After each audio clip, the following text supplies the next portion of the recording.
Shout out ko ni Kuan di ay ni Boss G o ni Boss Tawing. Mga trader kina mga tawana. What? Kauban ko na sa mga kuan di mga kulisaw. Kauban ko na sa pag-vlog. Mga trader kina duha.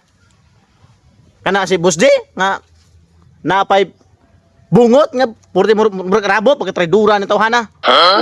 Napa si Kuan kana si Boss Tawing. Napay buhok, napay ulo nga na gabuhat diri. Agyan ang skuto diri. Mga trader wala magikuna. Na, di na ko mustorya. Libakon bakon lang. Murag mga babae ni mga tawana. Busog yung mga libakiro kistanan. Kumatawahan pa yung ingon pa dito nga mao na. Yung ingon pa dito manglibak pa na ako nga. Kusog kong mudala ko no bring house na ko no. Bring house mo invite sila nako. Mga trader ni mga tawana. Pirti mga tawana kanit makita ang mas Boss G o si Boss Tawing lagi. Manabi pa ni mga tao. Di ko suka manabi ni mga tao nga mudala di ko bring house, di ko uli na ko. Manabi man noon.